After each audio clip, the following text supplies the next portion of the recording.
I just told myself, all right, so I'm just gonna use that as just a motivation, a fire to get me back to where I just was and be able to compete even better. So to the point where my my ability to be on a world or global team isn't decided by anyone's decision, but it's decided on the times that I put down. Welcome back to another episode of the Track World News Podcast. I'm Colin Waitsman here with our esteemed guest, new professional athlete, second-time joiner of the program, Mr. Christian Miller. Christian, how you doing today, man? Doing good. Thank you for having me. Of course. Well, excited to have you join the show. Might as well just start with the big thing. I'm sure everyone's curious on it. New professional athlete with Puma. First off, congratulations. Excited for you. How does it feel? And to say Christian Miller, professional athlete, right now. It feels really great. It feels like everything that I've done up to this point has really just paid off. And I feel like after all the decisions and thought process that went into making this decision, I feel like the fact that I get to finally put it out there and make it official just feels like a weight lifted off my chest that I can now just go and focus on practicing and getting better every day. Now, you mentioned a lot of things kind of going into that. Like, what are some of those things that went into it? Because I mean, I'm sure it probably wasn't the easiest of decisions, to make that sort of choice. Right. So, what was it for you that really went into deciding this was going to be the right fit for you, your family, your career, and everything moving forward? I say for me, I just basically had to weigh all the pros and cons because turning pro isn't just about what you think you can run in the next few years. It's always about, let's say you can't compete in track. What does that look like? Or how does everything else surrounded by what you do to run fast work between college and turning pro? So it's like thinking about financial aspects, looking at recovery, looking at training, where you're lifting at, what you're doing, things like that, seeing how do you have those type of resources with you that you can use to get better turning pro over going to a college institution. And so a lot of those getting weighed in is definitely one of the biggest things, and especially coaching as well, because it can always be tough switching coaches and trying to come back and do the same exact thing you already did. So that as well. Yeah. And so you mentioned with the coaching, you're going to be staying with your current coach on this program, right? Yes, I'll still be with Coach Ricky Fields. Awesome. What and we talked a little bit before the show. You said you're already getting started on the 2025 year. What have been some of these workouts that you're starting with right now? And it's the middle of October, and you're not going to be competing for the next the next few months. All right. So some of the workouts I've been kind of getting into is just more of just kind of just strength building. It's kind of just the off season where we're trying to just reload from last year and come back into the season even stronger. So right now it's more of the longer runs, more of those runs that you don't always see a 100 or 200 meter runner running, but it helps with getting strength, getting speed endurance and all that. So that's kind of where we're at right now. Getting a couple of 400s, 500s in, or is that even that's a little too much? No, we're getting them some 500s, sometimes 600s too. So, all right, we're gonna see you do a 400. You think there's anything like that? Maybe early on in the season, maybe try some speed endurance with the 4. Or is like, nah, that's actually I have no clue. Okay. I feel like most of my training will kind of try to take out the use for trying to do a 400 in season. But I know I'll definitely be doing a lot more 200s this year than I did last year. Did you ever do any? Have you done any 4x4s or 400s or anything like that in while competing in high school? Yeah, I did probably about 4x1s. I did a couple 4x4s last year too. There you go. How what's your thoughts on the 4x4? I wouldn't say it's my favorite. I don't know. It's a weird. It's like I feel better after running a 4x4 than I do in a 400, but it's still 400 meters, so it doesn't make it much better. But Yeah. you It, know, it's something about like I think like the camaraderie, you're with your team. So it's like, yo, I got three other guys. Like we're all going through it. Like we're standing in the relay pit, just waiting, and just like like each leg gets closer. It's like, dang, that's really about to happen, man. Like I'm not looking forward to this. That's probably it. That's probably it. yeah, There you go. And so, you run in the trials in, what was that? Is that June time? Was it June, July, something like that? yeah, June. Yeah. And then a couple weeks later, you announce that you're, turning pro. You're going to be taking that next step. Could you take us to that like 2-3 week period where you're still, you had originally, signed, you're going to Georgia, and then now the discussions with, your family, friends, coaches of just like that time period in between where, you hit an excellent milestone of getting fifth, and then now, you're looking towards that next step. I say kind of looking at it for those 2 weeks. I feel like the trials is really what kind of really got us into the conversation because I feel like it's one thing to be able to run 9 once as a high schooler, but I had ended up doing it 4 times at that point. 3 went legal and the one wasn't legal, but it was still 2 9s in the same day on the last day of the trials where I had the semis and the finals. So I just kind of weighed in my options because that did classify me as basically a 9 second runner. So I just looked to see what would be more beneficial, me going to college institution and running, or if it was just going into the pros because I had already shown that I can compete with some of the world's fastest guys. So I felt like just going right into, being a pro athlete and competing against those guys, I felt like I was prepared to do it. Yeah. That's, being in the mix with all of those racers of just like, okay, I'm not, yeah, like you said, it's not just doing it once. I think consistency is a sign of greatness, and it's doing it multiple times and not just, hey, I had one really good race where I popped off. Like, no, like I'm doing this. Like I'm really in this mode. Now, is there anything that you're like, dang, I'm gonna miss this most about the potential college experience? Anything that you're like, oh, I would love to, do this, do that? Anything that you're kind of, disappointed that you're not gonna be able to do?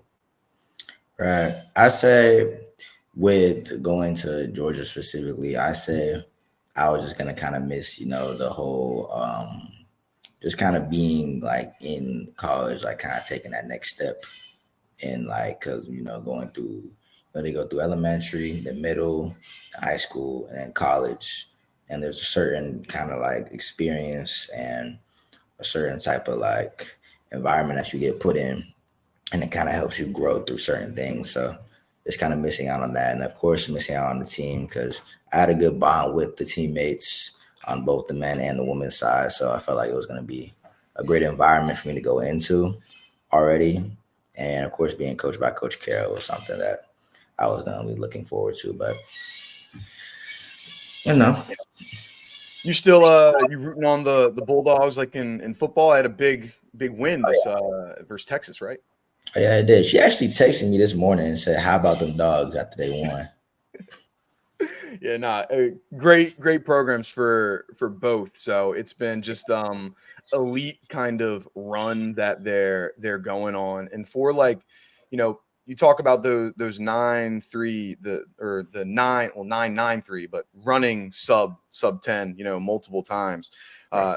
When did it click for you? Like, did it ever feel like, hey, when you ran it the first time, you're like, okay, did it feel different? Like, this is legit, or did it take a couple times for you to run it and be like, oh no, like that wasn't a fluke? Like, no, I'm really that guy when it comes to this right now. I say after I ran the first time, I knew that I still had that exact like I guess I'd say I knew I still had that speed in me. I knew I had the ability to run 9.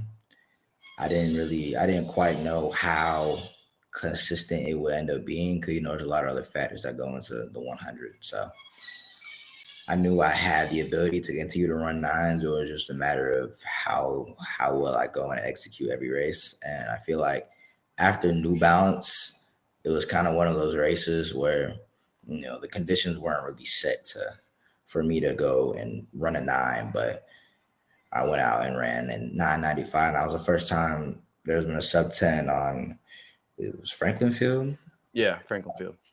So after I saw that, I knew, I was like, okay, I can go out and execute even when the circumstances aren't in my favor. So that's definitely what probably put that in my mind, that I can go out and execute anytime. Yeah, I'm from Philly, and that yeah, running that fast on Franklin Field, it don't that track, it don't be moving like that. It's a cool environment, it's exciting Yeah, one. But what would you say, of all the track meets that you've been in, which environment were you like, oh, this is the most exciting? You've been in a whole bunch, in your short career already. I say probably the biggest one was the Olympic trials, because I was there the year before that, prior, at the U20 championship, and for some reason in my head, I was thinking that when I went out there to run trials, it was going to be how I experienced it at U20. Obviously the stands are all circled around the entire stadium, and there's like 5 levels to it. And so, but at U20, I don't think it was quite filled as much, and it wasn't as noisy as it would be at the Olympic trials. But when I stepped out for the Olympic trials, that was a whole other environment. That the first round, everybody could see I was not expecting all that, but Yeah, just learning. sorry I interrupted you. Trying Yeah, like I was when I was watching, so I was rooting you on the whole time. I'm excited to see how you were competing. Yeah, was it that, I can't remember which round. It might have been that first round. Had a little stumble, or maybe got out the block slow. Which was that, the first round or the second one? Yeah, it was the first round. So what happened was, basically, since I've been running in high school meets my entire life, I'm always used to that same loud gunshot. And so we get into the blocks, and you're saying set, and of course I'm with all how the crowd is going and things like that. But what's not registering in my mind is the fact that the noise I'm gonna hear is not gonna be a loud popping noise. And that it's like this little, like, it almost sounds like a little like error sound. And so I wasn't quite expecting that. So I heard it, and it had to register through my whole body and then go back up to my brain and go, huh, I think that's the starting gun. And so I reacted to people on the left and the right of me reacting. So that's how that first round went.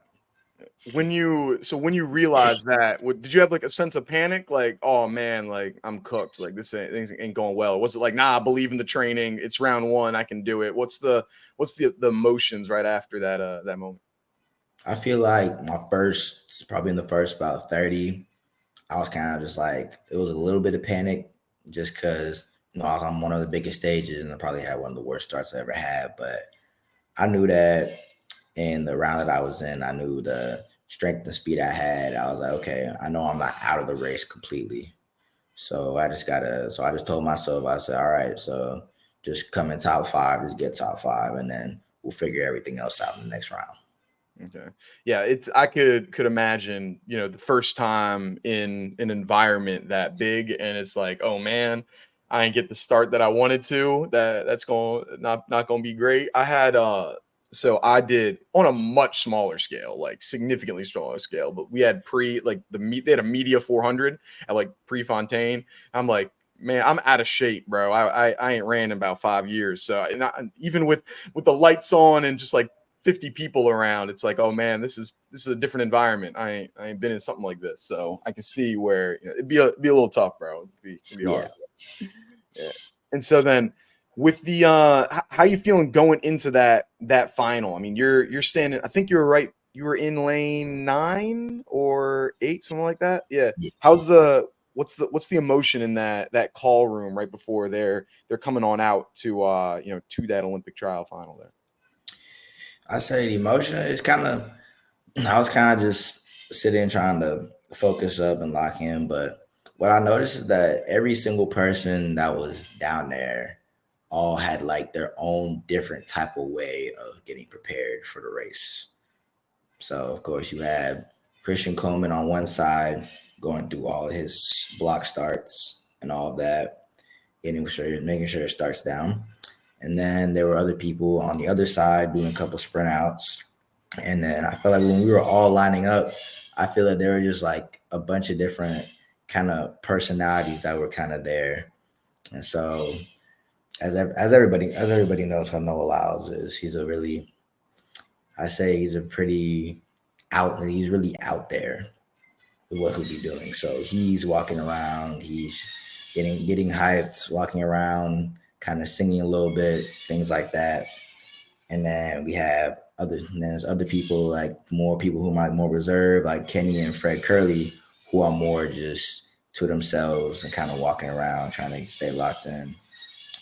And so I feel like sitting there, I was kind of just looking at it because I always see these guys go out and I just see them sprint on TVs or in person. So the fact that I was down there right next to them about to race them was definitely a much different environment for me to be in. But at the end of the day, I just remember that we're all racing for the same exact thing, and I'm gonna have to race them for the next shoot probably next like 8 years. So Yeah, probably it's so get used to it. yeah, like got a decade ahead of just running against the same cats. So no, makes sense, man. And like with that, so you said you see everyone else's personality when they're in there. What was it like for you? Were you like more reserved? Were you walking around pacing? How like what was the personality for you as that was your first time in that car room?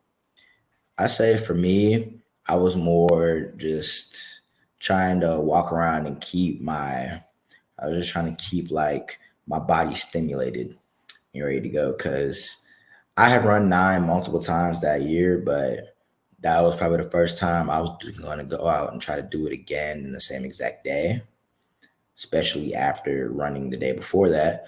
So I was trying to keep my body stimulated and stimulated and stimulated because I can remember after the first semi round and we're resting and getting my legs back and my coach tells me to go do a build up and I go and do the build up and it feels like I just ran a tempo workout. So everything after that is me trying to be as fresh as possible, but also keep my body stimulated because I still have to go run 100 meters.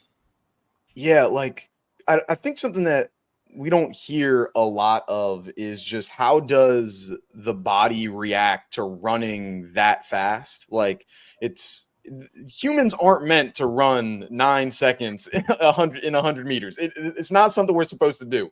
Like obviously you're young, so it's I'm sure it feels differently on your body than it might for someone that's 28, 29 that's done it a long time. But did was there like when you're getting back to the hotel, you're like, dang, I gotta ice up. My legs are feeling a little bit tight, or is it kind of was it just sort of normal, I guess, for you? I say for me, it definitely took a lot on my body just because, obviously I'm an 18-year-old that's running nines and trying to compete with the world's best. So, they have done this multiple times. They've run nines multiple times in days. They've been able to be trained to do that because they know what it looks like. And so my first time being out there, I say it definitely took a toll on my body. But definitely, my legs were definitely not the freshest going into the last round. But that's just kind of something that comes with experience. And I'm happy that I got the experience that I had to be able to see, okay, so when I have to do this two times in one day, this is how I need to do it. And this is what I need to do to be able to run one semi and then come back and run even faster in the finals. Yeah, the strategy, I guess, behind it of like it's not just you're going out running your absolute fastest out the breaks. Like there's a whole build up and it's like learn that through I guess being on Yeah. the pro circuit and everything. And so you end up finishing fifth place. I know there was a lot of seeing what's going to be who's going to be in the relay pool, who's going to be going through it. Obviously, they didn't end up selecting you, unfortunately, but there's plenty of opportunities. How was the what were kind of those emotions feeling like, and utilizing that going towards the 2025? And did you find out when we found out, or did you kind of know maybe a little bit earlier that, hey, they may be going in a different direction here? I say the day that I had made a post saying that that I wasn't selected for the relay pool, I had found out that night before. I got a call from my coach, and he was letting me know that I wasn't on the team. And I say that I would. A lot of people were expecting me to be more set on online and things like that, but for one, I knew that there's too much that need to be felt there to express them. So, Ooh, 1 second, it cut and out. I say Oh, that, yeah, sorry, yeah, it cut out for a sec. I heard you say, you said a lot of people expected you to be a little bit more upset than you were, and then it cut out. I'm sorry, what was that? right. So I was saying basically that a lot of people were expecting me to be more upset about the situation, but when I felt like everybody in my support system who possibly felt anything that I felt was going to express that more than I needed to. So that was already taken care of on that end. But I also just felt like, everyone getting paid for the team. It was just all in God's plan. So I just kind of looked at it, and I just told myself, all right, so I'm just going to use that as just a motivation, a fire to get me back to where I just was and be able to compete even better. So to the point where my my ability to be on a world or global team isn't decided by anyone's decision, but it's decided on the times that I put down. Yeah, no, I'm gonna make it so you don't have a choice. Like, yo, I'm gonna be in this top three. You ain't got a choice but to put me in there, man. Just like Right. put it in your time. And no, I get what you mean. It's I'm sure it can be conflicting emotions of like, man, I would love to be a part of that. Like, did you end up watching any of the Olympic 4x1 part, or were you just like, Yeah. hey, like it wasn't part of what I want to do? Yeah, no, I was definitely watching throughout. I was watching through all the trials, so I was seeing all the races and watching the 4x1s and from both men and women. So Okay, cool, cool. And so I think like this year has been a real, I guess this year and last year, really, there's been a resurgence, or just like a lot of like high school and high school level athletes that have really been just like submitting themselves as not just being great high school athletes, but great athletes in general. I think right now, and it's been really cool to see, Quincy, has been a huge point as well. I see you guys like reposting a lot of your guys' things. Did you guys talk at all after? I know he's obviously still in high school and going through the recruiting process right now. You guys connect at all, like when you were making your decision of turning pro or any of that stuff? I say, yeah, we would talk a little bit. I don't think any decisions that I was kind of making were kind of talked about beforehand, but there was definitely conversation exchange afterwards and things like that. Good kid, really dedicated one, and I'm excited to see what he can do in his next 2 years in high school if he chooses to stay there. But yeah, Yeah. What's the what do you think it may be where these last like year or two, I think both on the boys and the girls side, like high school athletes across the country are like going crazy. I mean, these like we're seeing records of Usain Bolt getting broken like it's nothing at this point. Like it's just like every year it's like, oh, another Usain Bolt record gets broken. And these are, you don't hear that all the time. Like, what do you think's going on? Like, what's in the water with all these y'all high school kids where people are just breaking these legends records like it's nothing? I just say that the talent is a lot more talent is coming through high school, and there's a lot more coaches out there and resources out there that allow kids to kind of just get to that next level and take the talent that they have and get them out there even earlier than just being in college and going out and running really fast. It's starting a lot earlier. Like for me, I feel like my talent was always there and just took a lot of years of training to even get to that point. And specifically for me, I've been running track for over a decade now. So I feel like just all that time and kind of just with my coach knowing what he knows now from seeing other pro athletes compete and seeing other athletes run, he was able to show those to me, and I was able to take my talents and really expand on them at an early age. So I feel like that's what the biggest thing is right now. Yeah, I mean, there's these athletes just being in the limelight for a long time of like people doing AAU summer track. Like, was being a pro track athlete like always what you wanted to do, or was this something you found out a little bit later in high school when you know really started to see things click? I feel like after seeing, I think I was in my sophomore year, and I had seen how Ariana Knighton had turned pro, and I was seeing how Noah Lyles had turned pro, and I was always telling myself that I wanted to be one of the few high schoolers that can compete at that level and end up turning pro, just because I don't know if it was really the aspect of really just being a pro athlete right out of high school. I think it was more trying to stamp myself as one of those like dominant sprinters and one of the high school sprinters where when people sit back and talk about some of the greatest sprinters that they've seen in high school, my name ends up popping up. So I feel like as an early high schooler, that was something I was really looking forward and trying to get at. Yeah, it's there's definitely a lot of like I mean, when you're putting your name on with the American, record holders and the second fastest all time in the same breath of a Letsili Tobogo, that pretty good company to be a part of at 17, 17, 18 years old, and you're with that, like your year culminated Gatorade Athlete of the Year within the track and field edition. You're getting awarded alongside the likes of people like Cooper Flagg, who's the biggest name, one of probably the biggest name in high school sports, and then now going into Duke basketball. What was that whole event like? When you're surrounded by the greatest high school athletes, many of which will probably be Hall of Famers or all-time greats in their own right, at the age of like 17, 18 years old.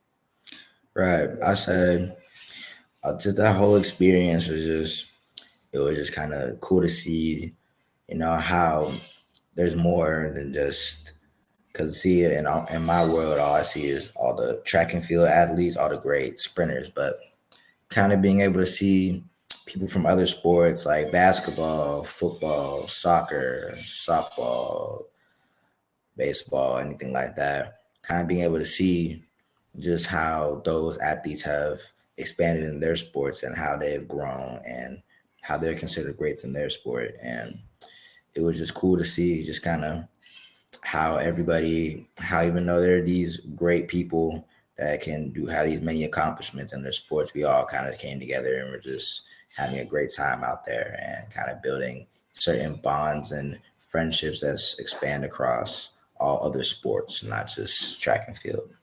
Yeah, try to get out the track bubble, get to connect with some other individuals. Nah, that's good stuff, man. It's good. And so I think a lot of people are getting to know you on the track. We've seen you a lot out this year. I'd say a lot of people want to get to know a little bit more about you off the track. So if you were to share with someone like what's important to Christian Miller off the track, what are some things you like to do for fun, or where people may be able to see you outside, of course, I would say outside the classroom, but it's not. I guess that's done now. What are some things people might want to know about you? What you like to do? I say for me, although the amount that I'm sprinting and practicing, I'm a very active person, so I'm definitely out there just going to, since I'm in Florida, I'll go out to a bunch of beaches, going out to malls and things like that, just kind of trying to still, although I'm a pro athlete and although I'm trying to really take my sports to the next level, still trying to go out there and live as a 18-year-old person and all that. So I'll be going out, just kind of hanging out with friends, going out to eat and things like that. And I know for me off the track, even though I show it on the track, my faith is also huge. Kind of building that relationship with God is definitely important for me in my life. And I think that's for the most part, I think that's kind of sums it up basically. You mentioned a couple things there. First, you're going out to the beaches. A lot of great ones out in Florida. Where's your go-to spot? What favorite like beach activities? Are you like going to the water guy, or I'm just chilling out on the sand? What's the go-to? I say the biggest thing I do at the beach is probably play football. I don't know why. That's just usually every single time I go. Someone has a football, we'll just go out and just play. And either run a couple ones or just kind of throw the ball around, things like that. Doing those, and sometimes I'll go in the water, but a lot of times the water can be. It's either the water is either just cold enough to the point where like it's like cold and a little bit warm at the same time, or it's just freezing. There's really no in between. Yeah, like that. Not a fan of the super cold. Like I'm up in like the Jersey area. I can't do, if you think the water's cold down there in Florida, like don't go to a Jersey Shore beach. It's gross, it's nasty, it's disgusting. It'll Wow. yeah, it's not good. And so like yeah, I'm a huge like going into the water person. Like if I'm down in the I guess I'll go to like South Carolina a couple times. There's some nice places out there. Yeah. But no, that's straight, man. And so you said your faith is something that's super important to you. I know we see that across your your Instagram, Twitter. I mean, I think you have a couple pieces on right now regarding your faith, I'm sure. How did that become important in you as you grow up, and how do you feel it's kind of helped mold you as I guess a young man? I said it really started growing through track because in track, there's a lot of uncertainty that people run into because you don't always know what you're gonna run when you go into to a race of some type. You don't always know how a track meet's gonna go, or how your start's gonna go, or how your finish is gonna go. And there's a lot of just decisions in life and circumstances in life. We really don't know what's gonna happen. I feel like my faith was growing a lot there because I still remember the saying quote of, "If it's God's will, then it'll happen. There's nothing that you can do to prevent it or stop it. And if it's not God's will, He has something even bigger.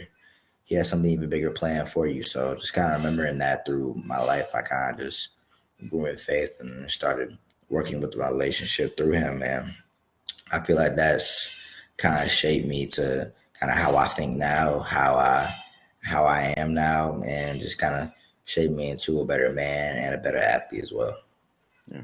What would you say, any points of advice or like I guess stories or something that you would share with someone that might be going through, a similar thing of like, hey, they're trying to grow throughout their, journey here. How would you suggest or anything that you would share with them? I would say just the best way to kind of grow that strong faith. You can build a relationship. You can build a relationship with him in many ways, but I feel like really being able to trust him in that aspect is a lot more beneficial. It was starting basically getting closer to him because I feel like if you're trusting him and you're growing your faith with him, you start to rely on him a lot more. Mhm. Yeah. On God, the closer you end up getting to him throughout your life and whatever else you're doing. Yeah. Like I think having that support system through faith, family, coaching, support staff, like super important. And could you talk to some of the other people that are in your corner, helping you succeed? Like who are the people that are helping Christian Miller, run these fast times, be this guy that's that signed these contracts? Who are some of those individuals that may not get the kudos that they deserve? Right. I say of course, God's helped me through it all, and of course, my coach who I've had for 10 years, it's definitely a huge factor. My parents, mom and dad, sister and brother, have all just helped me through this, and my best friend Caden, who's been with me throughout all of high school, has helped me keep my mind straight and my mind focused on everything that I need to do, and has been there in any part, and all my other friends and teammates as well that have just really helped me in keeping my spirits up no matter what it is, and keeping me focused, keeping my faith bounded, and everything of that nature. So you said you had the same coach for the last 10 years? Yeah. So you've had the same coach for over half of your life. You have been with this coach for more time than you've been alive at this point. Yeah, I started with him when I was about 8 or 9, going out there, and now I'm 18 and still with the same exact coach who has the same exact quote when you're late, saying that you're burning up daylight, even if it's 6 o'clock in the morning when the sun's not even out yet. Yeah, the burn. You're still burning it up. Can't be late. No, I know what you mean. Yeah, uh, that yeah, can't be 1 minute late. Good to hear that he's been using the same saying for a decade. So no, that's crazy. So you can't. So you built an obviously really good relationship. I'm sure. Like you can't be taken. Does he know like if you're BSing not a workout I guess, but maybe a rep? It's like oh no, I know you weren't giving that your full effort if in these things. He could definitely tell when something's up, or I'm back on something, or if I'm not giving full effort, because he can kind of tell a difference between me going out and running a slower time because I'm fatigued, or going out and running a slower time because I'm trying to hold back. And so throughout all the years, he can just tell that on the fly. Yeah. Was it ever like a question for you on like the what you would want to have like from a coaching standpoint when you turn pro? Because I know sometimes people turn pro, they may go change coaching staff, go with different people. Obviously, I mean, you've been with the same individual for the last 10 years. Was it always like, nah, I'm not changing this thing. If it ain't broke, don't fix it, or was there some kind of questions and thoughts there? I say, yeah, I was telling myself, the same coach that has coached me for 10 years. He knows everything that he needs to know about how I run, and who better to be able to try to get me to that next level than the person that's helped me get to the point where I'm at now for the last 10 years. So I feel like staying with him was a no brainer, and being able to still be coached by the same person, not having to switch up anything, kind of put me in that position to be able to succeed the next following year. And are there any other individuals you're training with, or is it just you, the coach, and the track out there in practice?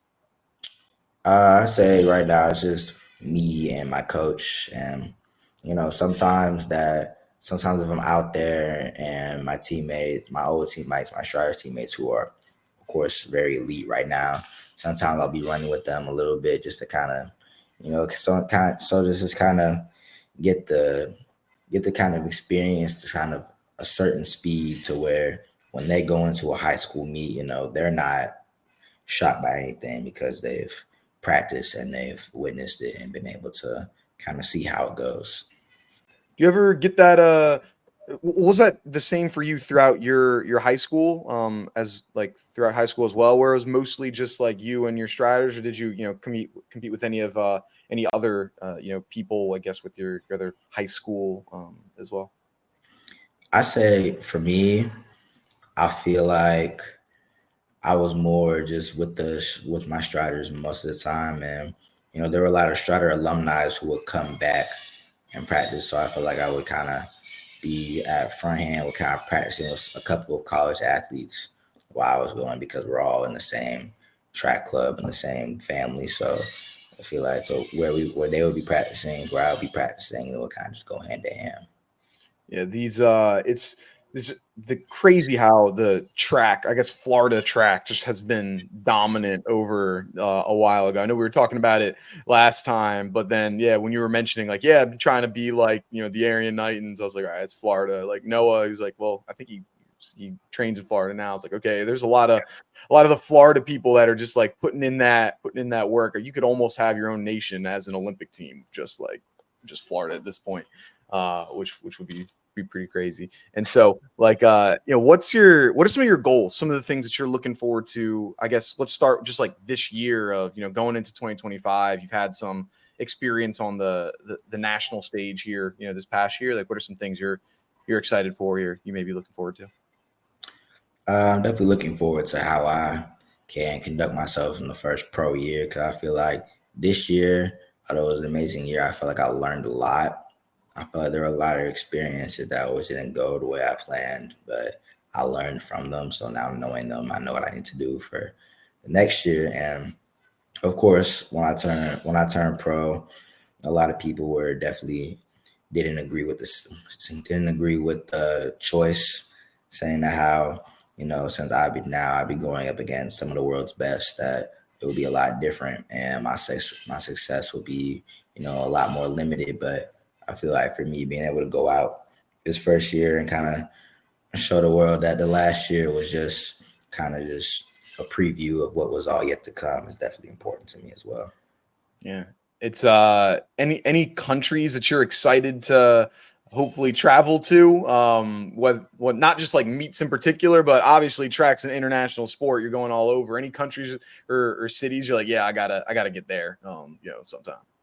Yeah, I definitely wanted to compete in Paris, and then I say that London is another one because I've heard that a lot, and yeah, I've never been there, never competed in there, and then Tokyo is one as well because I've heard that a lot as well. Yeah. So is that where well, luckily, I think World's at Tokyo this Yeah, year, right? Well, there you yeah, go. well, Hopefully we'll be able to see you there. So that'd be a good pick, man. That'd be a good pick.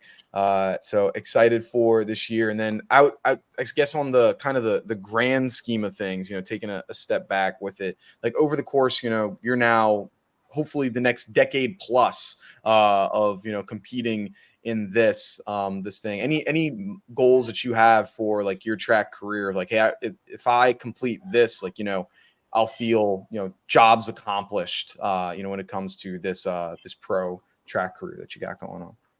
I say for me, just throughout my whole career, I say a big thing, obviously, being able to lead my career, knowing that when people talk about track and field and any aspect, my name ends up popping up as one of the greatest. And I also just feel like for me in my sport, being able to leave a huge impact on everywhere that I'm at or any people and whatever that aspect is, whether it's teaching people something, spreading my faith around the world so people get closer to God through me competing, or it was just me competing is that one thing that helps a kid be able to go out and give us 110% on the track and get better and use his talents for more.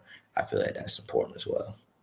Yeah, it may be strange to think like, oh yeah, there are people that may be looking up, like have looking up to you already. And I was looking at there was I think a couple middle school like athletes that were like, yeah, I look up to Christian Miller, I look up to Quincy Wilson. I'm like, dang, they 18, 16 years old, and you already you have mentors. You're gonna be a mentor at this point. Like, what would you say for any of those the younger athletes maybe listening or watching now? That are trying to hopefully be sitting in the same shoes that you are, in their life. What kind of points of advice would you share with them, for that?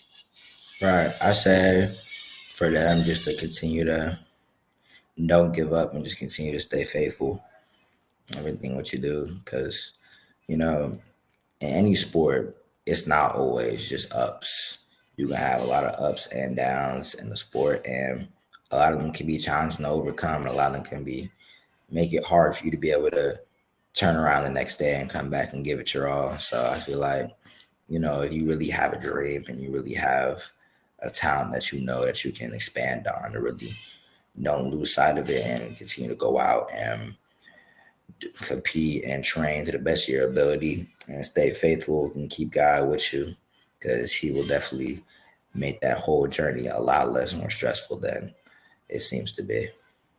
Yeah, this journey of life is too difficult to do on your own. Make sure you got somebody with you, 100%. But awesome, thank you so much, Christian, for joining us today. Always great to chat. Excited to see how you're doing this season, going as your first year pro. And any other words, parting things for the people, or where we might be able to find you as you begin your professional journey here. So of course, I'll be very active on my Instagram, so a lot of people will be able to see there. And I'll be trying to get more active on my Twitter, so it's not just on one social media platform. It can be on multiple ones for people to see. And I think that this year is going to be even more special than the last. So everybody get ready. Get ready. Be tuned in for these first meets. Excited to see as you get your career started here. Thank you, Christian, once again. And thank you to everyone for listening. Been another episode of the Track World News Podcast. Remember to like, comment, subscribe, tell a friend to tell a friend, and hope that you enjoyed. Have a good one. Enjoy the rest of your day. Peace. Yeah.